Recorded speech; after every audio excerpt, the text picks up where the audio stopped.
I know I may have mentioned in passing before what my favorite Star Trek film was, but I'm deciding to make it official now. I'm putting a ring on it because I'm making a video about it. My favorite Star Trek film is this one. Yeah, one. Star Trek, the motion picture. This is the director's edition. The differences between this and the regular edition you may be familiar with are not important. That's not the subject of this video. The subject of this video is the motion picture itself. Why is it my favorite? For a long time, this was like the black sheep of the Star Trek films. And it was the black sheep of the Star Trek films for the exact reason that I like it. If you tell me this movie is boring, slow, esoteric, that just gets me excited. That's what I want to hear. That's what I want Star Trek to be like. I wish there was a Star Trek film that really got across the boredom of space travel, the length of time it takes between the moves between stars, the grandeur of space, just being there, right? Just being there should be good enough. We don't need to yell at you. We need to show you things slowly, and that's what Star Trek, the motion picture, is doing on their first outing, their first try. They knocked it out of the park with one try. And all these Star Trek films, by the way, from what I understand, were created as if it was going to be the last time. As in, this is the last time we're going to see these characters. This is our last chance. And what happened was the movies just kept making money. So they had to make more and more and more sequels. So in my mind, this was made as if it was going to be the final culmination of Star Trek. This is the last thing you're going to see in 1979. It wasn't, because it did well enough to get a sequel, and then a sequel to that sequel, and then we are where we are today. If this is going to be the final outing for Star Trek, it better be about all of Star Trek. It better be about the human adventure is just beginning. Of course, the human adventure was just beginning because we ended up with Next Generation and so on and so forth. This one is a big picture film.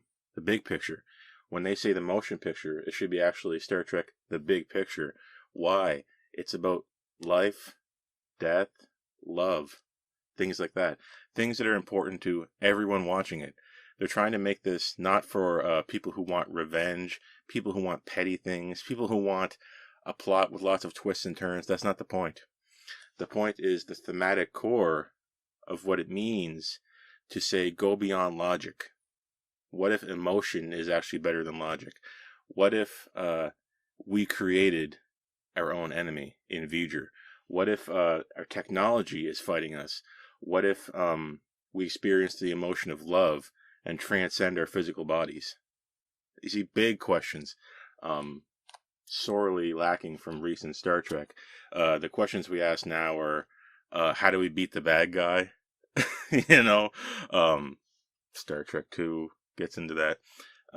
I do think Star Trek films have a nasty habit in general of falling into fanfic territory and or revenge territory.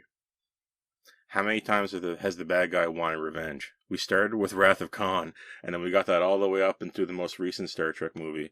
No, not Section 31. Star Trek Beyond. It was revenge of some kind. I forget what that guy's even name was, but he wanted revenge on the Federation for abandoning him somewhere. Wait, I've heard that before. So we got three Kelvin films about revenge. Wrath of Khan, revenge. You know the rest. But fanfics, okay? Star Trek 2, not much of a fanfic. It's riding the line. But when you get to like Star Trek 4, great movie. What if our characters went back in time? Star Trek 5, again, similar problem, but it's not time travel. It's fanficky. And Next Generation ramps it up to the extreme. Star Trek First Contact is an absolute fanfic. I explained before when I made a previous video about me talking about First Contact and why I don't like it and why it's kind of fanficky. Nemesis, fanfic. Generations. What if the old captain met the new captain beyond all reason and logic? Fanfic, right? The only one that wasn't really a fanfic that much was Insurrection, and it kind of sucked. So I've said before, I'm not the biggest fan of these next gen films, but these TOS films are really something else. And this first one is the least fanficky one. You have to think, fanfic is when the fans would dream up something. that they always wish would happen, regardless of common sense, right? That's how I really define it. What if this character met this character, even though they're separated by hundreds of years, say?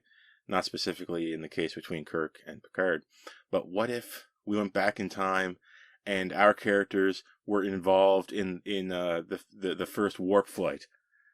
You know, the what if scenarios that any really good writer in the writer's room would say, no, that's some fanfic idea. And hey, a fanfic movie can be awesome.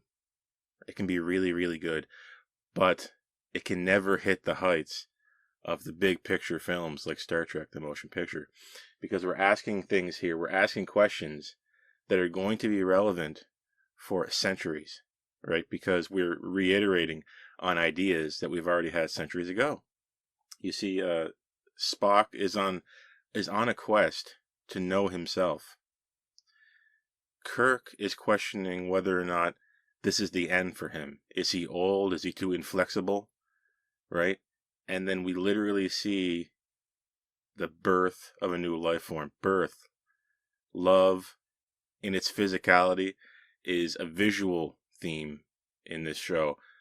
In this movie, I should say. Ilea's head is shaved. She looks like a baby. Right? And at the end, she's reborn. Spoilers. As a new type of being. A fusion between biology, our biology, and the technology that we've created. She falls in love again. She was in love with Decker, fell out of love because of circumstances, and then they rekindled that love beyond the frontier of biology. Okay? These are thoughts that are going to persist long after I'm dead, long after people are worrying about who wants to kill who. This planet blew up. Boo-hoo. We have to go do this thing to save whoever. V'ger, spoilers, destroys some Klingons at the beginning of this, and it's not presented like it's that big of a deal, but it is coming to destroy us. We don't actually see that happen. We have to prevent it, right? So this is there's movies have push and pull. Okay, some movies are all pull, some movies are all push, and some movies are a mix of both. But this a push is when something happens to me that causes me to go on an adventure. Okay? Pull is when I see something on the horizon and I have to go find out what it is. That Star Trek should be pull. Okay? So our characters are proactive, not reactive. You can say that the Klingons being destroyed and this entity coming to Earth, we're reacting to it, but at the same time, there's a lot of pull too. So it's mostly pull and some push. Now, a contemporary film to this would be 2001: A Space Odyssey, another one of my favorite films, which is almost entirely pull. And this is the things that this film is borrowing from that are good things, right? I want Star Trek to be slow, cerebral, esoteric, and maybe even confusing. That's just my opinion. Your opinion may completely be different than mine. But at the physical level, I've talked a lot about the themes, but at the physical level, we were given Andrew Probert's Enterprise refit. A lot of people's favorite ship, not my favorite, but it's really, really beautiful. We got the dry dock, we got the orbital office. The movies that would come after this would improve upon that, even so. But Andrew Probert also designed the Galaxy class, which is my favorite class of ship. Musically, Jerry Goldsmith, he obliterates really everything that has come before this. The stuff, the musics, the pieces of music that came before this, I love them, but they feel like something coming out of a tin can compared to what you get in this. And not only does this defeat everything before it, it defeats everything after it. Nothing has sounded as good as it. Nothing has sounded as good as Star Trek the Motion Picture. That's why they reused this music for TNG, which I think was a great move. And if they do another Star Trek again, as in the next generation, that's going to eliminate everything that's come before and give you the new Star Trek finally, They should reuse the motion picture music again. So I think that about wraps up my case for why I like this movie so much. But every piece of art has to speak to you, okay, in your mind.